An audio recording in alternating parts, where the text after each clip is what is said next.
Então, gente, eu vou continuar com o assunto do curso, nessa nossa última e terceira e última semana, né? E essa parte do curso é uma parte que ela é bem peculiar, porque ela envolve um pouco assim de conceitos que vão além de Python. São conceitos que vêm do mundo de sistemas e sistemas distribuídos, né?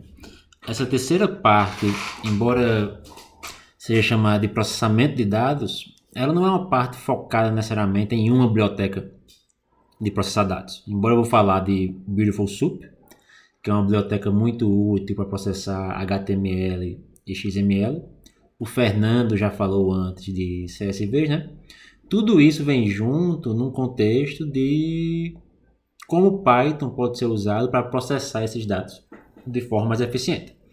Então é por isso que esse conhecimento em sistemas e sistemas distribuídos é bem interessante antes da gente começar o nosso assunto. E sistemas de computação são basicamente desenvolvidos através de abstrações, né? Quando vocês programam, o grande trabalho de um programador hoje em dia é construir abstrações. Na live de Fernando, por exemplo, ele falou como, assim, programar não necessariamente é mais aquele trabalho algorítmico. Isso não quer dizer que vocês não têm que saber de algoritmos e como fazer algoritmos eficientes, não. Mas hoje em dia a gente tem muito essa ideia de programação, como montar essas caixinhas, né? Onde cada caixinha dessa abstrai uma parte do mundo. Isso é muito ligado ao mundo de OO, que Douglas falou, né? Tipo assim, as caixinhas podem ser as classes diferentes, né? E a gente vai ligar essas abstrações para desenvolver sistemas computacionais cada vez mais complexos, né? Se a gente pensa em um sistema operacional, qual é a abstração que acontece aqui, né? Existe uma interface consistente em cima de um hardware, entende? Ou seja, o sistema operacional, ele abstrai para você o que é a máquina, entende? Você abre um pedido de rede, você não sabe nem qual é a placa de rede que tem no seu computador. O sistema operacional cuida de fazer essa comunicação, né? Aí ligando com a parte de redes, né? Redes é basicamente uma abstração que tenta criar comunicação confiável em cima de meios de transporte não confiáveis. Como é que isso é feito? A gente pega lá aquela pilha TCP/IP, para quem já viu isso, entende? É uma série de abstrações, uma série de funções, assim, interfaces, né? Abstração e interface meio que caminham um pouco junto em programação, que permite que você mande um sinal daqui para um computador que está em outro local do mundo, ou talvez nem esteja no planeta Terra. Hoje em dia, né? A gente se comunica com qualquer dispositivo, vamos dizer assim, que tem essa conexão com a internet, e já existem dispositivos que estão além do nosso planeta. Bases de dados, assim, ou bancos de dados, né? Basicamente, você tem que ter essas camadas para lhe dar o acesso, e geralmente isso vem via SQL, é a linguagem que serve para você criar essa sua abstração. E sistemas distribuídos vai ser uma forma da gente acessar um conjunto de máquinas em rede. Durante o curso aqui, eu não necessariamente vou falar de máquinas que estão conectadas via um cabo ou via Wi-Fi, não. Mas uma máquina aqui, a gente vai ver como os vários processadores que tem no seu computador, entende? E dá para abstrair isso para um sistema de redes, mas por limites do curso, aqui vamos pensar em vários processadores como estão no seu computador. E qual é o fator comum quando a gente pensa nesses quatro tipos de sistemas que são tão ubíquos na computação, né? É esconder a complexidade. O SO esconde a complexidade do hardware. A rede esconde a complexidade dos meios de transporte. Né? O banco de dados esconde a complexidade, aquela árvore B, ou toda a forma que os dados realmente foram salvos no seu disco. Entende? E o sistema distribuído esconde a complexidade meio que desse mundo todo junto, que geralmente envolve SO, rede e banco de dados.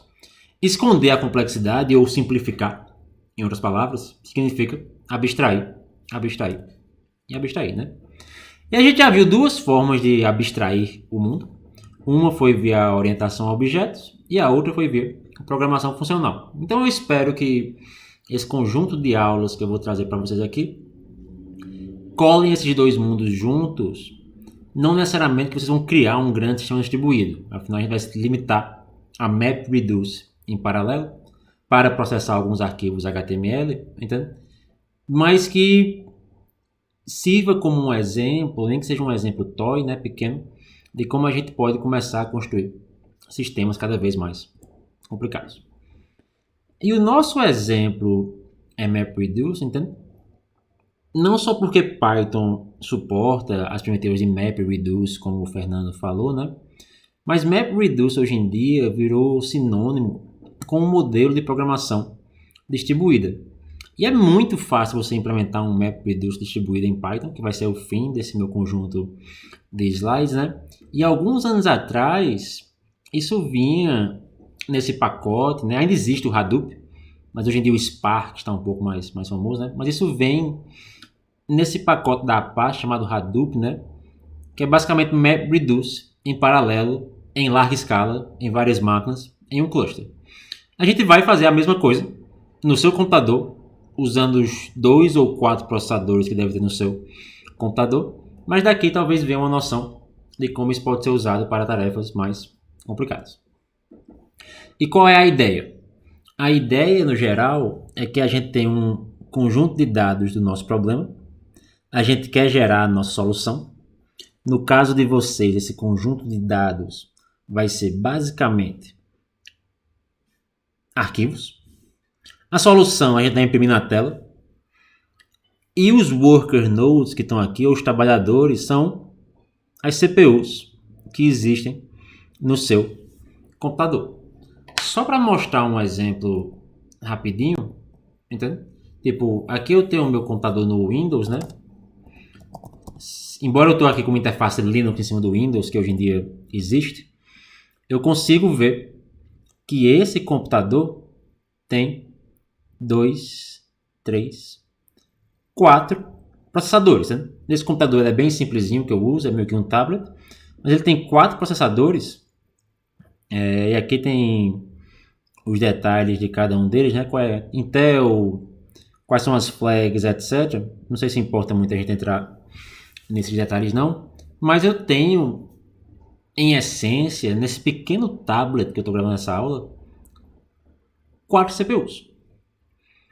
Entende? Embora estão num chip apenas, embora exista um fator meu virtual, de hyperthreading, etc. Mas isso já é um sistema distribuído, que existe dentro do seu computador do dia a dia. Os próprios celulares hoje em dia têm várias CPUs, né? Então cada CPU dessa vai ser a nossa worker node, onde a gente vai disparar as nossas tarefas e fazer melhor uso dos recursos, porque se eu tenho 4 CPUs, né? Você pode imaginar que no mundo ideal tudo vai demorar 4 vezes menos, entende? Se eu consiga fazer 100% de uso de cada CPU, né? Se eu tenho um problema e quebro ela em 4 pessoas, né? E cada um resolve uma parte do problema e depois eu junto essa solução, isso deveria ser mais rápido do que só uma pessoa resolver esse problema. Obviamente, alguns de vocês já percebem a falácia na analogia, né? Porque depende do problema, depende da capacidade das pessoas, depende de outras coisas que elas estão fazendo, mas a ideia é essa, distribuir tarefas e agregar o resultado. Distribuir tarefas, map, agregar o resultado, reduce. E os passos que nós vamos seguir para chegar no nosso resultado final, né? É entender o que é esse GIL, que é basicamente uma trava que existe em Python, que limita o paralelismo de Python. Entender como usar contextos, que é bem simples. Assim, é um assunto complicado, na verdade, mas a forma que a gente usa geralmente é bem simples. Como abrir arquivos ou como, por exemplo, criar pools de processos.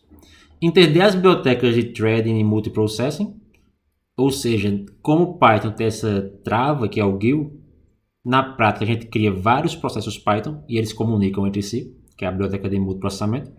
Existe a biblioteca de threading, que são threads clássicas, como quem já viu os sistemas operacionais. Quem não viu, eu vou explicar o que são. Vou falar de SUP para processar dados, mas vocês não têm que se limitar a SUP. Vocês podem usar o conhecimento de CSV que vem com o Fernando, por exemplo, ou arquivos JSON também, que são bem fáceis de manipular em Python. E vou falar também um pouquinho de assuntos extras, que são Numba.